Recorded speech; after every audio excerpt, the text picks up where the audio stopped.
All right, welcome back to another episode of the Psychopedia podcast. I am here with my virtually insane co-host / Smurf Jamiroquai. Virtual insanity. Investigator Slater. Yeah, you look Do you want to know interesting. how plugged in you are? Yes. Do you know what song, if you were to turn my car on right now, what song would be playing if it picked up Spotify? Virtual insanity. I'm not surprised. What the actual? I don't know. Multiple times per day now. Yes. Yeah. That's blowing my mind. That's a song from the 90s. Like, Jamiroquai? You bring up Jamiroquai and I happen to be listening. I'm sorry, this is nuts. Well, you do have the hat on. He wore, this is a winter hat. He wore insane, like 4 foot tall, like Slater size. This is a pom-pom. I'm not talking about this hat anymore. Maybe it would look regular on a regular sized person. Meanwhile, I feel absolutely liberated wearing this hat right now. And I am honestly very happy for you. Thank you. That Thank you. Get you. to feel that. I'm in a t-shirt and a hat. Yeah. This feels great. Welcome to my world. Oh my God. Yeah, it's Is this good. what I've been missing for 42 years? I shave my head. Oh, it's so liberating. I don't want to think about it. I don't have a thought in my mind like, what's my hair doing? I'm on YouTube now. What's my clothing situation? I'm wearing a crop top. I'm sitting down. This can't be good side profile. Nope. My head is clear. Clear eyes, full heart, can't lose. This house is clear. Full lungs, empty bladder, can't lose. That is our new motto. Yes, it is. I really want to sign for the studio. Okay. Make it happen. You are me? You're so good on Etsy. You're the one who wants it. Show business. Due to the fact that we are doing a part 2 right now, I'm going to do very little ado. I said do a lot. Yeah. Morning dew. It just do you. Yeah. I don't know what to do. Yeah, we're just going to get into it. But I have to say for, housekeeping purposes, it would mean a lot to us if you subscribe to the podcast on Apple, Spotify, YouTube. Do your part. Leave a heart on YouTube, which we forgot to say last time, but we're saying it now and it's the part 2. It is, you know what I mean? Like, you have to assume people are coming right into this. If you love us and you're not getting enough of what you think you want, you can join us over at patreon.com/psychopediapod, where you get more than you could imagine exists on a Patreon page. There's a lot of stuff going on over there, a lot of content. You should love us if you're going to join it, though, because it just is a lot of us. It is. It's mostly you. Yeah. What? No, I mean that in a good way. True. I mean that in a great way. I've said this so many times before, it is your playground. It is the same dynamic as here. I know. I want to read some Patreon names really quick. Renata Kierbo. Love it. I fucking nailed that. Renata's a beautiful name. It is. Bedside nightstand drawer Milky Dumps. Milky Dumps. Again, I don't know what it means, but I like it. Just a real clever one. Paranora. Sick. Yeah. Penny McGonigal. Love. Yeah, it's a great name. Julia Oxenova. I'm nailing. Yeah. Yeah, Renata Kierbo. Powerful Julia name. Oxenova. And my personal favorite this week, familiar with rat stuff. Shout out to you with that name over there. Ditto. Yes. So without any further ado, okay? Without any further rat stuff, let us get into part 2 of this case, of which I am thrilled to hear what you bring this time. Very good. Thank you. You brought the heat last time. I'm not kidding. Thank you. This case has, sadly, the heat. 28 years of an ongoing investigation. So I'm going to give a tiny little summary about part 1, but this is in no way a substitution. Obviously. We always say in these multi-part episodes, so please, I implore you to listen to part 1 if you haven't done so. Okay, please, and thank you. Yeah, it's like saying... Sounded so bossy. I hate the way I just sounded. No, they have to. It's like saying Goonies. It's a story about friends and like a fire thing or whatever. What the fuck? The details. It's brilliant, but how you thought of Goonies, I don't know. Very good. Yeah. In part 1, we opened up by discussing the absolutely devastating discovery of 6-year-old JonBenét Ramsey's body in her family home in Boulder, Colorado on December 26, 1996. This discovery came hours after her mother, Patsy, dialed 911 after discovering a ransom note, leading Patsy and her husband, John, to initially believe that JonBenét had been kidnapped. We analyzed said ransom note, which was peculiar on many levels and introduced some theories and evidence regarding the possibility of JonBenét's family having been involved in her murder. Yeah, maybe Homer wrote it, the guy who wrote the Odyssey. I mean, the length would suggest the writing style was similar. Yeah. Over the years, multiple theories have emerged, ranging from accusations against her parents to the possibility of an intruder, as well as the possibility of her brother being the culprit. Mm-hmm. But key questions, including the handling of evidence and the Ramseys' cooperation with the police, have led to widespread speculation and controversy. And now we are going to kick off part 2 by discussing what is largely considered one of the most botched investigations of all time. Yeah. Right off the bat, JonBenét deserved better. Oh, my goodness. Like, honestly. And she hasn't had closure because, in part, largely because of this botched investigation. Yeah. First of all, the person put in charge of the investigation was Commander John Eller, who hitherto had never once overseen a homicide case. On the same note, the district attorney at the time, Alex Hunter, had never dealt with a case of this magnitude, one that was attracting local, national, and even international attention. Yeah. He was completely unprepared for the overwhelming media shitstorm and the immense pressure to solve the case off the bat. In an attempt to control the narrative amidst the chaos, he tried to assert authority over the police, who, unsurprisingly, didn't like him, and in response, brought in their own team of attorneys to run interference. It was a train wreck wrapped in a shit show, tied with a disastrous bow. Wow. My own version. That is attributed to you and you only. I am speechless. I like that. Yeah. Because it rarely happens.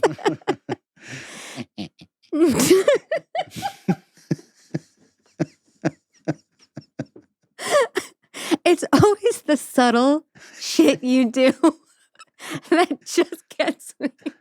Okay. Now, in terms of the investigation itself, the first and principal hindrance occurred the absolute second it began when the 911 call came in, because it came in just as a shift change of officers between the third and the first shifts was about to occur. Additionally, it was Christmas, which is considered to be one of the weakest staffing periods of the year for the department, as the more experienced senior officers were off work and at home for the holidays. So I just want to talk about, generally speaking, proper protocol and we'll interweave what actually happened here. Okay. After the initial responder arrives at the scene, the officer's top priority must be to secure the crime scene immediately and prevent anyone from entering or leaving the area. Period. Yes. End of. Not only did that not happen, but during the course of the investigation, the Boulder police failed to treat the home as a crime scene at all. Because despite the ransom note's warning of certain death for their daughter if anyone was contacted, Patsy Ramsey immediately called 4 of her closest family friends, Fleet and Priscilla White, who I mentioned in part 1, along with John and Barbara Fernie after her 911 call was made. And they all showed up at the house and were all allowed to come inside and freely roam the premises without supervision. Yes, it was just considered a kidnapping case at that point, but it was still a crime scene. Still a crime. Yeah. The fact that law enforcement allowed these individuals into the house was a critical mistake that compromised the integrity of the entire investigation. While searching the basement, because as I said in part 1, one of the responding officers, Detective Linda Arndt, actually told John Ramsey, and then by default his friend Fleet White, why don't you go have a quick inspection around the house here, see if you can find any clues. Imagine it was just because he was being so annoying. Well, she said that he was so nervous and he was so she almost was trying to do him a favor. Like, here, let me get, like you would do a child. Do with the kid, yeah. Exactly. Yeah, Let me give go you play with your iPad. I don't know. that, or like, I have something really important for you to do. Mommy can't find her car keys. Yeah. Can you look? Yeah. You know what I mean? It was like something similar to that type of vibe. Yeah. At least that's my assessment of the situation. So while searching the basement, Fleet White noticed a broken window and found a piece of broken glass, which he placed on the window ledge. He then knelt down to search for more glass fragments inadvertently altering a crucial piece of the crime scene by moving a suitcase in the process that was positioned beneath the window. And this suitcase is talked about a lot in sources analyzing the murder because its presence could suggest that it was used either by an intruder to climb through the window, or it could have been a part of an attempted staging of the crime. Okay, we discussed the possibility of the crime being staged by the Ramseys in part 1. Yeah. What would they use the suitcase to stage? To make it look like an intruder used it to step on to get out the window. Oh, so it was either right way. beneath the window. Either way, it was presumably used to get in or out of the window. Got it. The fact that it was disturbed during Fleet White's search meant that any forensic evidence it might have contained, such as fingerprints, fibers, or other trace evidence, was compromised. Another huge fuck-up also occurred when John Ramsey woke up Burke, his 9-year-old son, quickly got him dressed and sent him out to a family friend's house after the police arrived at about 7 a.m. Yeah. Despite Burke being considered a potential key ear or eyewitness, even though John claimed Burke was asleep and unaware of the events, the police still allowed him to leave the Ramsey house. Any potential knowledge that Burke had about the night, or may have had, walked out the door when he did, possibly hindering the investigation. For example, 2 weeks later, during an interview with a child psychologist, Burke casually admitted that he heard his mom going, quote unquote, psycho on the night of his sister's death, but he didn't feel the need to get out of bed to see what was going on. Was this in connection to JonBenét's murder? Maybe, maybe not, but it was not timely explored or investigated. Now, Burke leaving the home was also strange because given the ransom note's suggestion of a possible kidnapping by a terrorist group, it struck officers as odd that John and Patsy would let Burke out of their sight in an unprotected location that they weren't personally overseeing. Yeah. It also struck them as odd that John apparently contacted his personal pilot at around 1:45 p.m., less than an hour after discovering his child's dead body, instructing him to get his plane ready for a flight to Atlanta, Georgia to get out of Boulder, Colorado as soon as possible. Now, speaking of ear witnesses, a neighbor named Melody Stanton, who lived across the street and one house to the south of the Ramseys, reported waking up abruptly from a deep sleep sometime between midnight and 2 a.m. after hearing one loud, incredible scream, obviously from a child. Oh. Okay, that's a direct quote. And the noise was coming through her window, which she had open about 6 to 8 inches.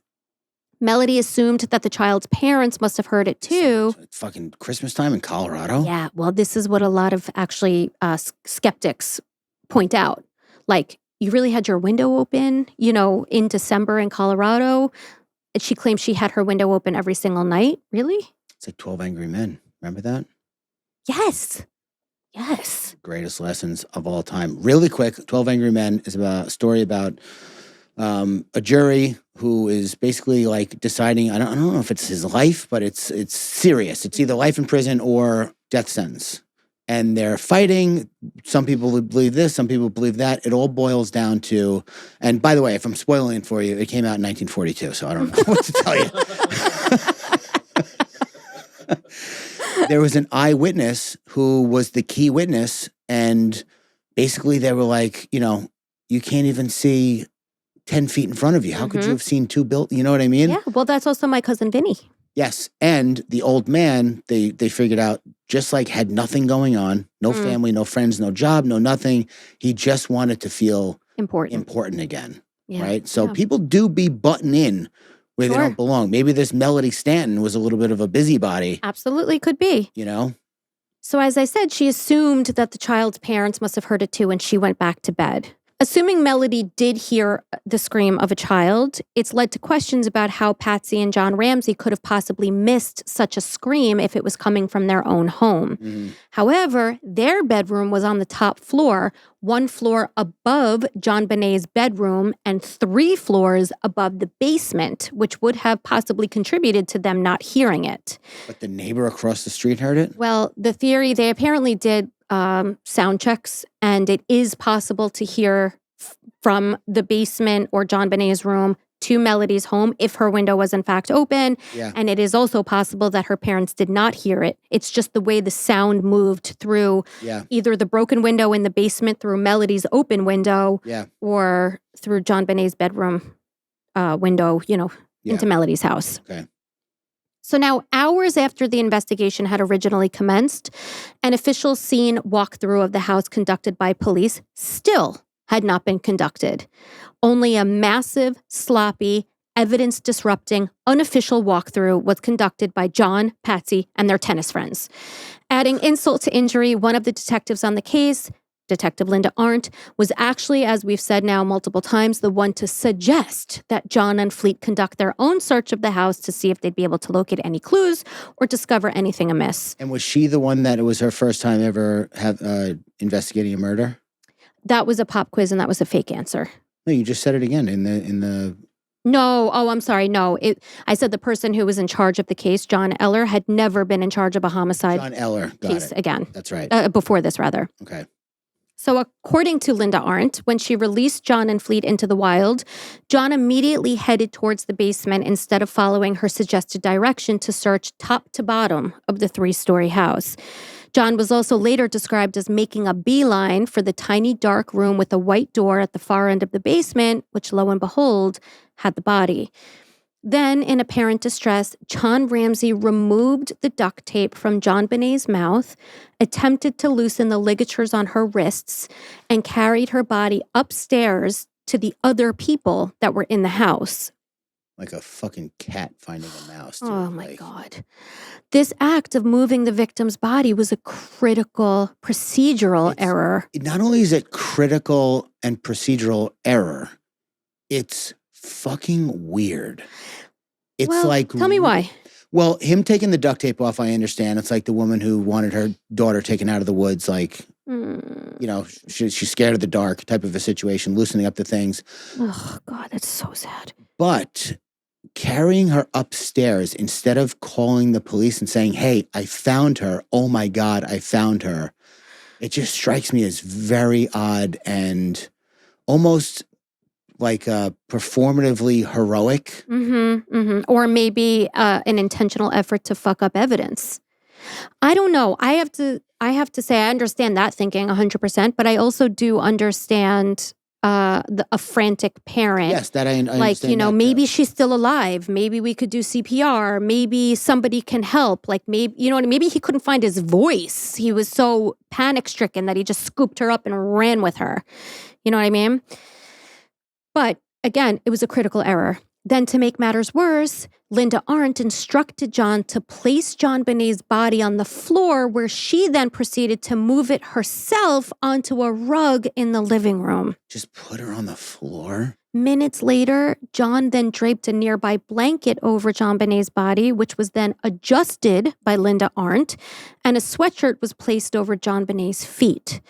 Patsy Ramsey then threw her own body down onto her daughter's body while weeping openly, while John hugged JonBenét's body and stroked her hair. Within a span of mere minutes, any opportunity for a forensic team to properly examine the body was irreparably compromised. Because there's fibers from the new rug and the new blanket and oh my God. Yeah. Trace evidence from everything that she just came in contact with. Yeah. I mean, it's as bad as it gets. It's a forensic nightmare. Yeah. As soon as the investigation began, and unquestionably as soon as JonBenét's body was discovered, the police should have immediately separated John and Patsy Ramsey and questioned them individually. Preventing witnesses from communicating ensures that they can't collaborate on details or influence each other's accounts. If allowed to discuss the events, one person's mistakes can become part of another person's report, leading to errors that may result in miscarriages of justice. This phenomenon, where one eyewitness incorporates details from another person's account of events, causing them to forget their own memory, but retain the information from the other person's account, has a phrase. Pop quiz. What is the phrase? A, account overlap. B, perceptual influence. C, memory conformity. So it's when somebody's memory, they confuse it with somebody else's account of the same thing. Exactly. Account overlap. Account overlap. Perceptual influence. Memory conformity. Memory conformity. God. Say the first one again. I'm sorry. Account overlap. Account overlap. Celestial body. Whoa, these are okay. perceptual influence. Memory conformity. Memory conformity. Oh my God. Account perceptual memory. Account perceptual memory. B. No. Okay. I I mean, made it up. It's C. Shot in the dark. Memory Which one was that conformity. again? Well, sometimes you shock the shit out of me. True. And you know things. You know a lot more. I feel like more often than not, you know these types of phrases because they pop up in other, I remember watching areas outside of true crime. a documentary on memory. Exhibit A. And there was people like, because me and Jessica, right, we're married. First of all, we made a rule: no more memory arguments. Yes, Or you I talked made it. about that Like, before. I'm not arguing about what you said 2 years ago and whether or not, okay, cool, that's it. I'm going to take that and just not. I can't. Who knows? But people had like eyewitness accounts of 9/11 that were nowhere near there. Like children who were in school remember looking out their window and seeing smoke come over. The school was facing east and north. Impossible for them to see it. But you just... Well, you're conflating what you've seen 100,000 times on TV or the stories you heard, maybe your parents were there and they come home and they vividly recount what they saw and suddenly it imprints on your brain incorrectly. Yeah, the memory is fallible, which is why it's not worth arguing over. Absolutely. Now, the epic mistakes made at the crime scene on the day of the murder could just be chalked up to inexperience. Let's give them the benefit of the doubt for a second. But many people, John Ramsey amongst them, questioned the decisions made by the Boulder PD during the investigation in the following days, weeks, months, years, and decades. Yeah. Because while the Boulder PD was unprepared and inexperienced to handle a case of this magnitude, the Denver Police Department was not. Having far more experience in homicide cases, they offered their assistance, which the Boulder PD initially refused to accept. Furthermore, since the initial case was classified as a kidnapping, that meant that it initially fell under FBI jurisdiction. Once the case shifted to a homicide investigation, jurisdiction returned to local agencies, but the FBI could have provided valuable resources such as evidence response teams, criminal profiling, and lab facilities if it was requested by local law enforcement. And they did not do that. Which could also be due to inexperience. It could be. Yeah. They are now working with loads of different agencies, but at the most critical time in the investigation, they refused all help. Only the FBI handles kidnappings? Kidnappings, I would say, typically often cross state lines. Yeah. So off the bat, kidnapping cases are FBI jurisdiction. Got it. So why, right? Why would the Boulder PD deny assistance? Maybe like you just pointed out, it was just inexperience. Yeah. According to John Ramsey, it was because they wanted to pin the murder on him and Patsy to cover up all their errors and just be done with it. Now, to be clear, John does not condemn all police officers everywhere and acknowledges with gratitude the good work that many have done and continue to do all across the nation. It's like he said in the book Unsolved, the JonBenét Ramsey murder 25 years later, quote, "The ones who helped us are not exceptions with police officers. There are many good officers, but not the ones who were part of our case." Yeah. He also said, "Serious policing is a problem in this country, and I don't necessarily have a solution. Pay them better, train them better, and be more selective in choosing them. Get rid of the gun-carrying bullies." Yeah. And I thought that was, I like when people don't take an entire group of people, like every single police officer, and condemn them. Yeah. You know what I mean? Because he's had an awful experience. I like that he can sort of, see the trees through the forest. Yeah. Yeah, you can't. I mean, nothing is a monolith. Nothing. I'm not even a monolith. You're a behemoth. Yes. I'm a mystery wrapped in an enigma in a nutshell.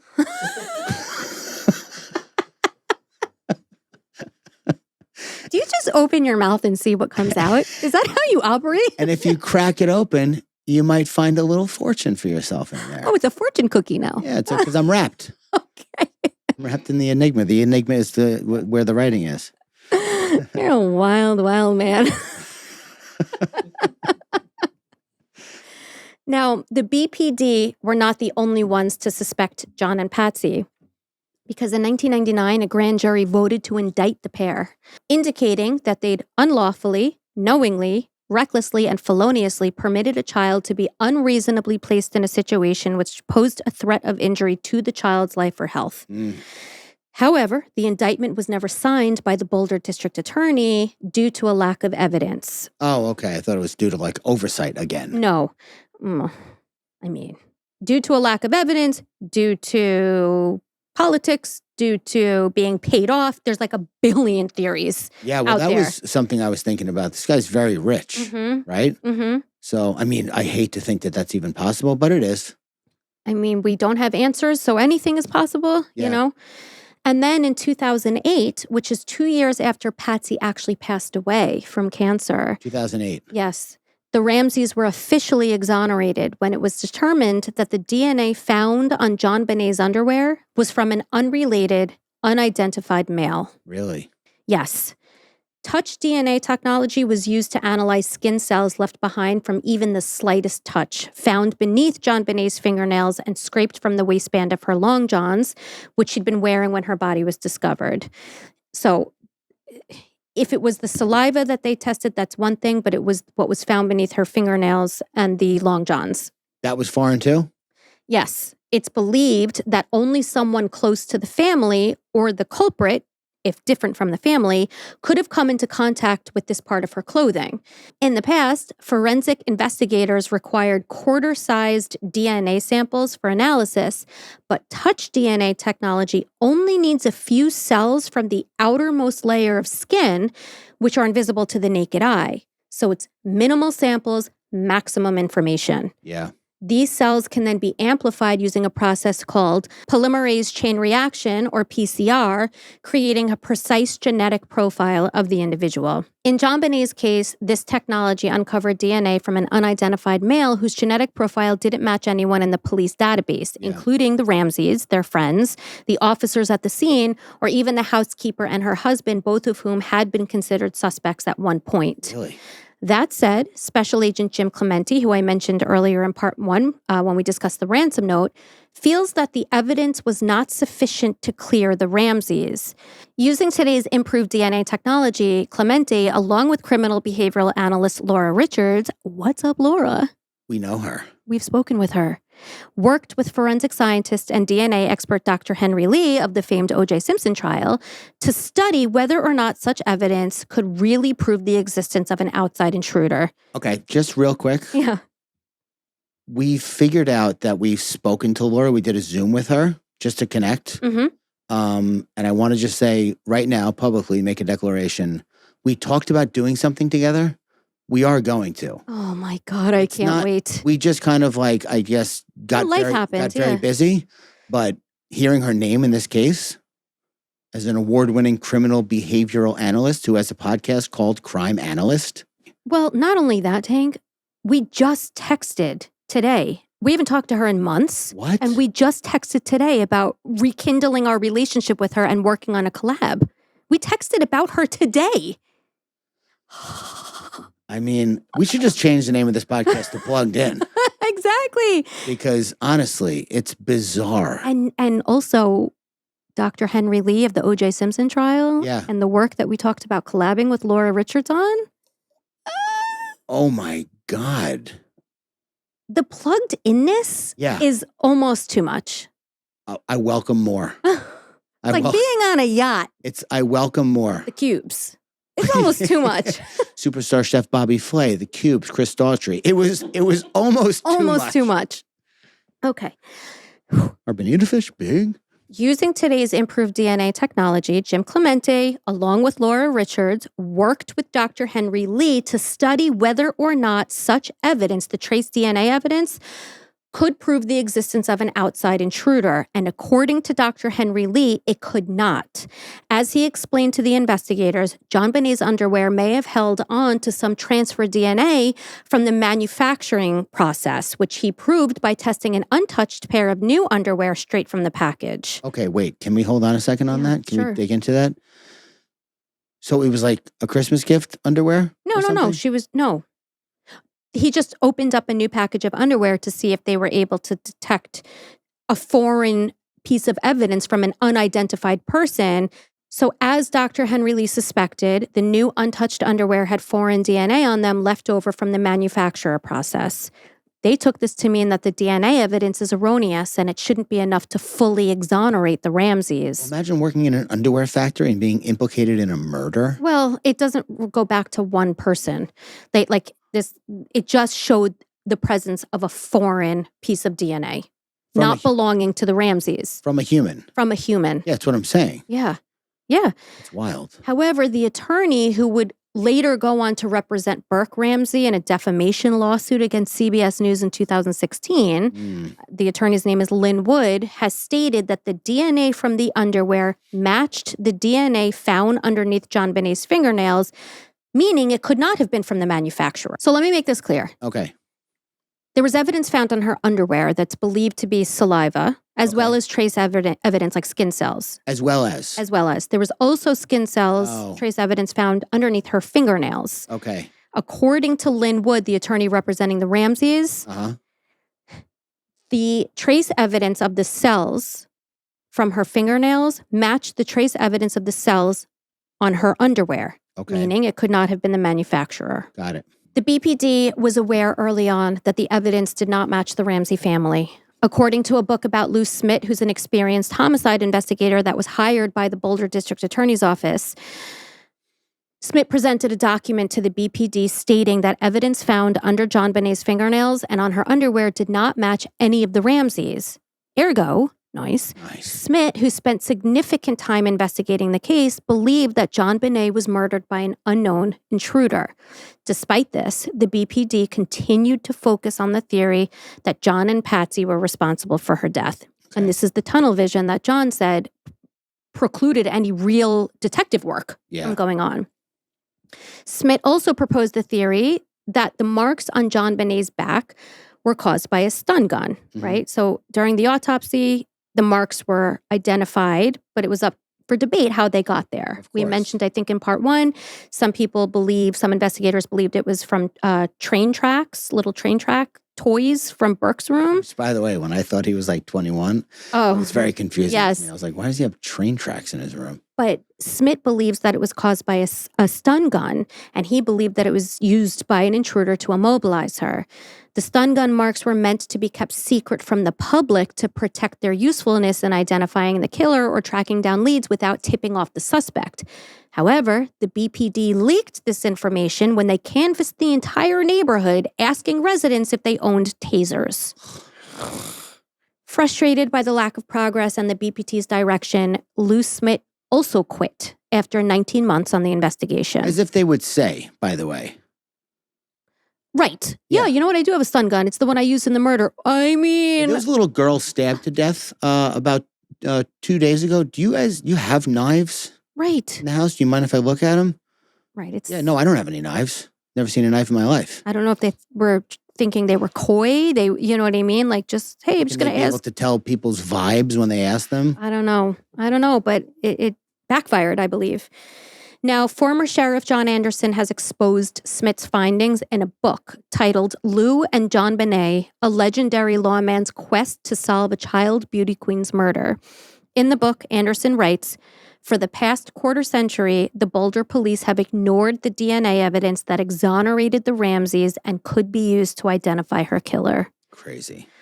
Let's explore the theory of the intruder, which was supported by Lou Smith and many, many others, obviously including the Ramseys themselves. But I believe by and large, it's definitely split. I know a lot of people still think it was somebody in the Ramsey family, but like people who believe the DNA think that the Ramseys had nothing to do with it and that it was an intruder. Perception versus evidence. And sometimes once you make your mind up, like even I'm having a hard time forgetting about the fact that I thought it was the parents in 1996. Exactly. You know?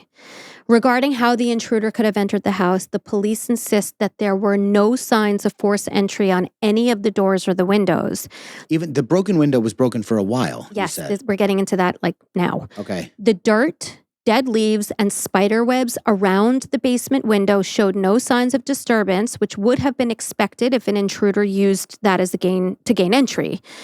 right? You would have expected to see all that disturbed. Yeah. If the killer was an intruder, it suggests that they had access to a key or inside knowledge of the home's layout, possibly someone close to the family. Many believe in an intruder motivated by sex who gained access to the house while the Ramseys were at Fleet White's Christmas party on December 24th and had ample time to craft the ransom note while waiting. So they were in the house with this theory while the Ramseys were at a Christmas party, which is why they were able to pen such a long ransom note using Patsy's notepad and Sharpie. What time did they get home from the party? On the 24th? No, the 25th. They were at the party on the 24th. So how would that work? An intruder knew that the Ramseys were not home on the 24th. Okay. So they entered the house to write the ransom note and set the stage for the murder, which happened the next day or the day after that. That seems unlikely, but... There was a man named Bill McReynolds, a.k.a. Santa Bill McReynolds, who was a friend of John and Patsy's who played Santa at several of their holiday parties. In fact, Santa Bill McReynolds was named by the Ramseys as one of 5 people worthy of further investigation, as he used to refer to JonBenét as his special friend. He even did which of the following things? Pop quiz. Okay. A, volunteered as a lunch aide at JonBenét's school to spend more time with her. B, brought a vial of glitter gifted to him by JonBenét with him into heart surgery. C, worked as a pastor at the Ramseys family church. B. Yes. Very good, Tank. Yeah. Bill McReynolds brought a vial of glitter into heart surgery that JonBenét gifted him. Strange. However, strange as it may be, and was, Not a crime. he provided hair and handwriting samples to police and was never formally linked to the murder. Yeah. There were theories about the suitcase under the broken basement window, which some believe the intruder could have used to climb on top of to get through the window. Mm-hmm. And according to Lynn Wood, their attorney, there were scuff marks leading up to the center of the window where the suitcase could have been dragged by an intruder using it as a step stool. However, when family friend Fleet White moved the suitcase during his unofficial search, it compromised the investigation's ability to evaluate this theory. But there's no way that the suitcase could have been used to get into the home. Right, just to get out. Yes. Well, this brings up another complication. Why was the window broken?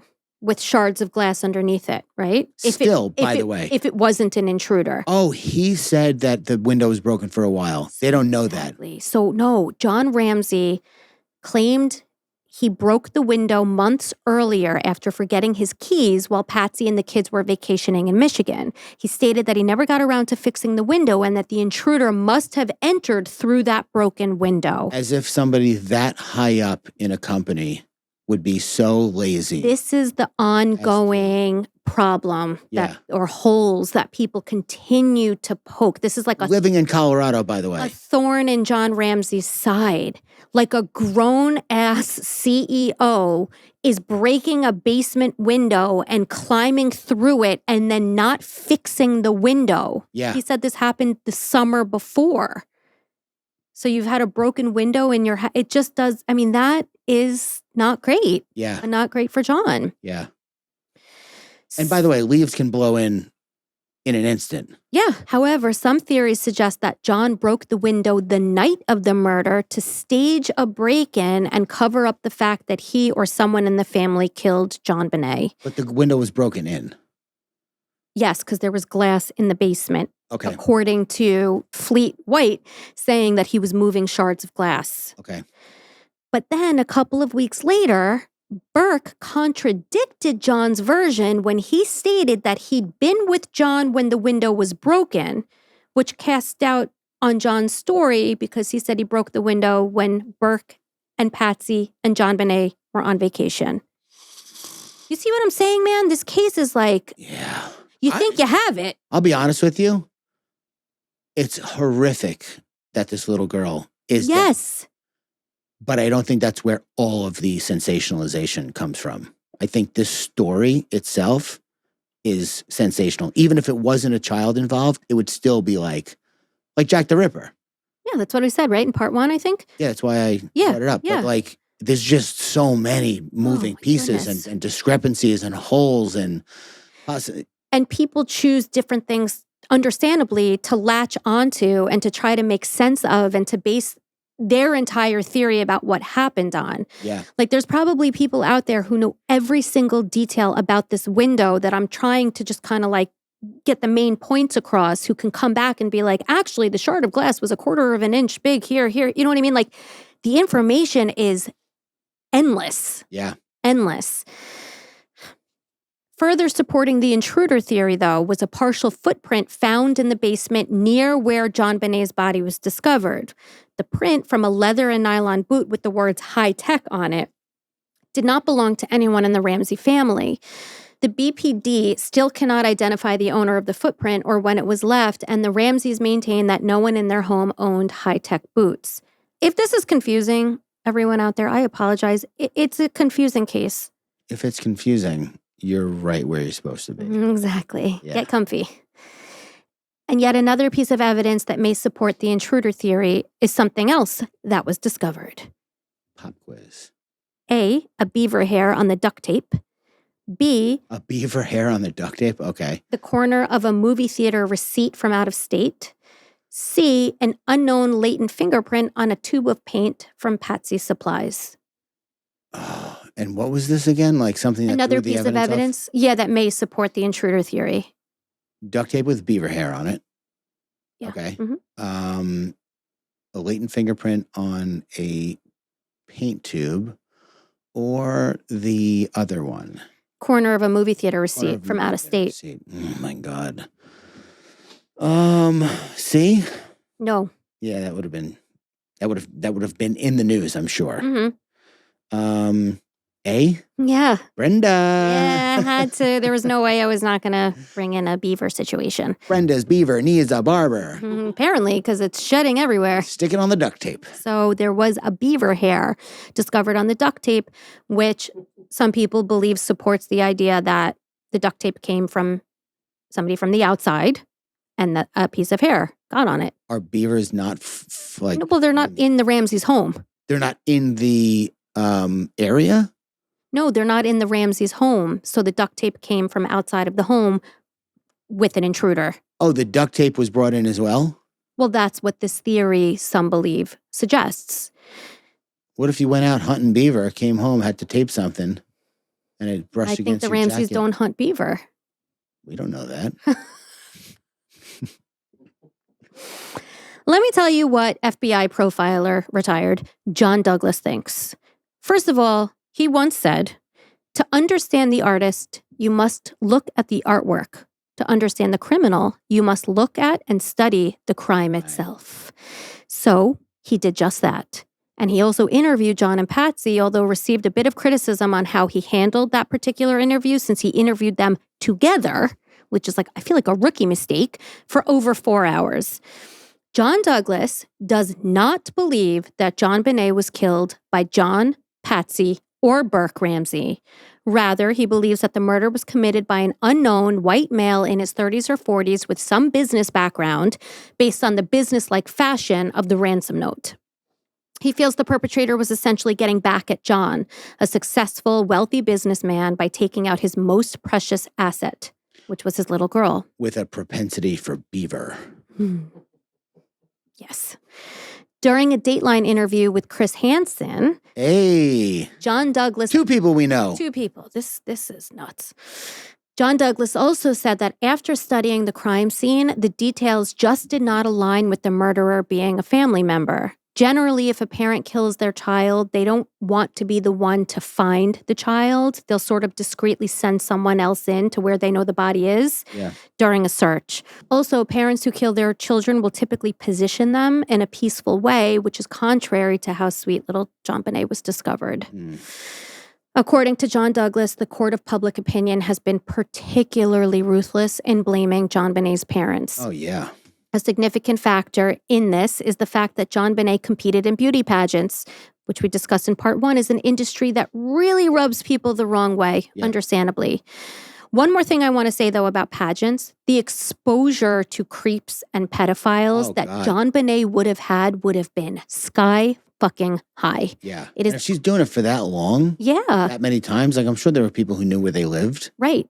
It is absolutely possible, likely even, that one of those perverts committed this absolutely horrific sex crime and murder.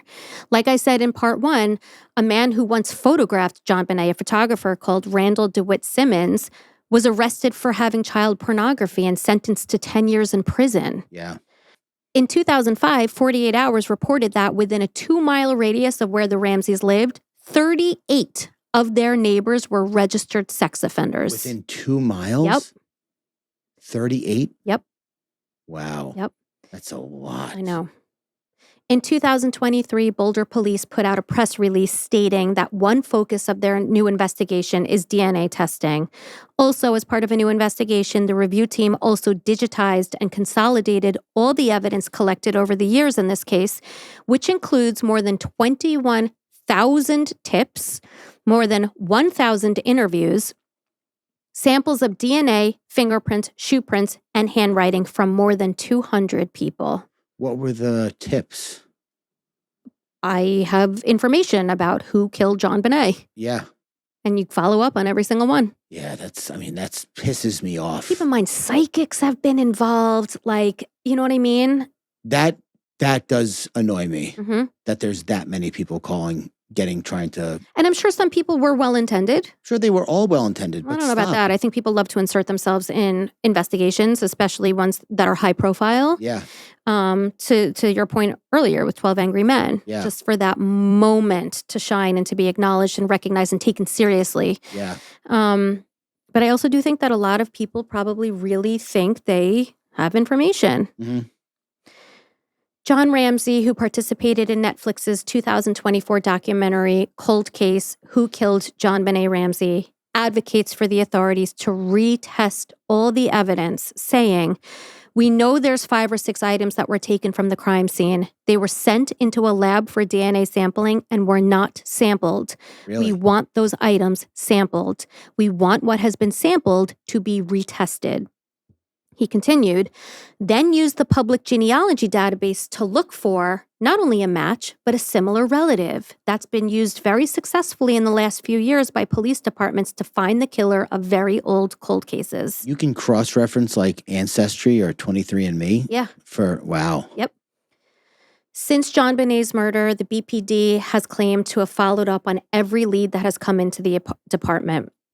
According to a statement on the official City of Boulder government website, this case has been under constant review with federal, state, and local partners, as well as in consultation with DNA experts from around the country. So 25 years later, they're retesting existing DNA somehow. 28 years later, that's what John Ramsey is insisting be done. Okay, but how does it not degrade over time? Like if a germ falls on the countertop, it's dead in 10 seconds. I'm sure some of it degrades over time. I think some of it's preserved, and I think they use the information that was gleaned originally and they circle back. Yeah, let me look it up. Let me just try and find something real quick. DNA has a half-life of pop quiz. Oh, yeah. Impromptu pop quiz. Love it. 112 years. Okay. Yeah. 346 years. It's a half-life. Okay. Or 512 years. Half-life means that over that period of time, half of the structure would have degraded. 112. No. B. Nope. C. 521 years. Wow. That's insane. That's incredible. It's as far as they know. Right, right. DNA testing has only been around for who knows how long? 50 years? Amazing. Thank you for looking that up. You're welcome. I needed to know. I know. I saw that. Boulder police have sought out and worked regularly with multiple stakeholders across the country, including the FBI, the Boulder County District Attorney's Office, Colorado's Department of Public Safety, Colorado's Bureau of Investigation, and several outside forensic labs. Is that what they're called? Stakeholders? Yeah. And the collaboration continues to this day. Yeah. You and I, Tank, Yes. lived through the original media frenzy that descended on this case like a pack of wild animals foaming at the mouth over the pretty, affluent, blonde, white beauty queen and passing her around in every headline, every magazine cover, every television news flash. I do feel like you lived through it more than I did. Why is that? You were a little freak watching court cases at 7 years old. Yeah. I was like, I was Not. smoking a lot of pot, listening to Pantera and working out. I heard about it. I knew about it, but I wasn't like entrenched in it. Yeah. JonBenét, a human being, became a sensationalized commodity to feed the beast of public consumption. The media didn't seem to care about the truth at the time. It didn't seem like that to me, anyway. It was a spectacle during which they fed us the drama while conveniently forgetting that a real child, not just a poster child for the media's favorite narrative, was at the center. And by the way, I think it's important to note the difference between what the motive is behind that versus what the motive is here, and the approach and the energy and the intention and all that. Like, reporting is one thing. I think in a lot of ways it distracted the world from seeing how absolutely botched the investigation was, how absolutely distraught her family was because they were just constantly being thrown under the bus. God. And how incredibly tragic her death was. Not because of what she represented or how pretty her face looked in print, but because of who she really was, an innocent, murdered child. Yeah. JonBenét Ramsey's funeral was held on December 31st, 1996 in Marietta, Georgia. She was buried next to her half-sister Elizabeth, who died in a car accident, and now also rests with her mother as well. Since Patsy's passing 18 years ago, John Ramsey has remarried and moved to Utah, but the agony of JonBenét's death follows him everywhere. Despite helping with the Netflix documentary, John Ramsey said that he does not intend to watch it. Despite all the noise surrounding this case, past and present, and the endless theories and gossip mongering, no one should lose sight of JonBenét's humanity. She was a little girl who loved to swim, to play in the woods, and to embrace both her tomboy spirit and her pageant dreams. A little girl who, just 11 months before her death, made a sweet card for her parents decorated with animal stickers that read, "To Mom and Dad, I love you. Thank you for taking me to church." A little girl who her teacher often asked to walk other students down to the nurse's office, knowing that she would be kind and sensitive, and sadly that she was accustomed to being around people who were ill because of her mother's battle with ovarian cancer. A little girl who, in almost every picture, can be seen holding her friend's hands or putting her arm around them. JonBenét's memory deserves more than the endless circus of speculation. It deserves the respect of being remembered for who she was and all that she could have been. Yeah. And that concludes our coverage. Yeah, I don't know how it's possible to forget that she's a kid. Yeah, actually, let me change that. If I can see how it's possible, I just really dislike that possibility. Yeah. And I think people were so hung up on like villainizing the parents and her brother that I do think it likely got in the way of a real investigation. Well, do you think that the media frenzy inhibited the investigation, or you think the investigation was botched from the beginning? Well, we know it was botched from the beginning. Yeah. But I also think that the media overstepped constantly and would like feed things like it got like the public riled up. Like John and Patsy Ramsey are like public enemy number one. And the only stuff that gets out there is the infuriating stuff. Exactly. Like if you say that John and Patsy, this piece of evidence was found that, implicates them, they don't see the retraction. Nobody sees the retraction. Exactly. They don't care about it. Exactly. And just picking apart everything, right? Like for me anyway, the focus, like I never sort of lose sight. I try not to lose sight that you're talking about a little girl and you're talking about her grieving father who's still very much alive and 28 years later is still having to defend himself. Yeah. When he was technically officially exonerated. DNA evidence exonerated him. It reminds me of those Sandy Hook parents that Alex Jones sicked his followers on. It's like their kids got shot at school, their children, first, second, third, kindergarten, like horrific. And now they got to talk to these lunatics on their front lawn who are asking to see their fucking dead child's death certificate. I don't even know if I'd be able to control myself. God. I don't know how anybody didn't end up dead from that, from the antagonizing side. Right.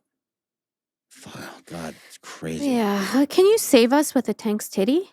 I can. I have a good one. Great. Whip it out. I'm very excited. Whip it out Wednesday. Remember that? No, but it's perfect because we release these episodes on Wednesdays. Oh, that's so funny. Opie and Anthony had a Whip 'em Out Wednesday thing back in the 90s. Like, people would have the bumper sticker on the back of their car, hoping that girls would flash them on the LIE. Oh, it was a real thing? Oh my God. But Tank's titty. Yeah. Okay, so I've been focusing recently on letting my emotions happen and not judging them. Speaking of judgment, not judging them and being mad that I feel this way or whatever, but letting it pass through in a wave, which it will if you don't block it, which Michael Singer talks about a lot. He's like, don't block it. Don't block the good. Don't block the bad. Don't have a good experience and go, oh, I got to hold on to this because I'm never going to feel this good again. That's a blockage. Mm-hmm. Don't say, oh, I'm not going to feel that because I don't want to feel that way. That's a blockage. That's the problem. Flow, flow, flow. So I've been focusing on channeling rather than suppressing. Mm-hmm. Oh my God. What a great alternative. It's like diverting water instead of damming it up. Mm-hmm. If you dam water up, it gets stagnant and gross and, germ-filled or whatever. If you divert it, it keeps flowing. It just goes in the direction you want it to. Yeah, I like that. Yeah. Anger is great for that. Channeling anger. Yeah. But not like, just like anger is I think, a lot of people don't know this. It's not a bad emotion, anger, inherently. If it turns to rage. I was just going to say, you always differentiate between anger and rage. Not great. But anger is a high vibration, highly motivational emotion. The opposite of like shame or sadness or whatever. Those don't motivate you at all. They make you want to do nothing. But anger is a great tool when used properly, but suppressing it just guarantees a blow up later on. Yeah. So don't be yelling at everybody all the time. But if you do find yourself wanting to yell at everybody all the time, that's something you can look at also. And redirect it. And what? Like go work out or go what? You could focus it however you want, whatever's important to you. You could hobby it out. You could work it out. You could clean it out. Walk your dog it out. Walk your dog it out. Now walk it out. Walk it out. Walk it. Cleaning is great for anger. For me. Yeah, I love to clean. Like organizing in a angry state is like, that shit's going to be organized. That's like an amphetamine to me. I know I do it when I'm anxious. Yeah. And it calms me down. Anxious, anger. Yeah. Any of those ain emotions. Mm-hmm. Very good. Thank you. I like that. All right. It's a practical titty. I like that. Yeah, I'm going to put it back in though. Okay. Bye-bye, titty. Okay. If you made it this far, you're a real one. You're at the end of part 2 here. Thank you for being on this journey with us, part 1 and part 2. We love you all, truly, so very much. Yeah. And we hope we did JonBenét justice. Truly, truly, really, really, above all else, hope that. Yeah. And my lights flickered when I was working on this case, so. JonBenét, we hope we did you justice. Rest in peace. Thank you for listening. See you guys next week. Bye. Bye.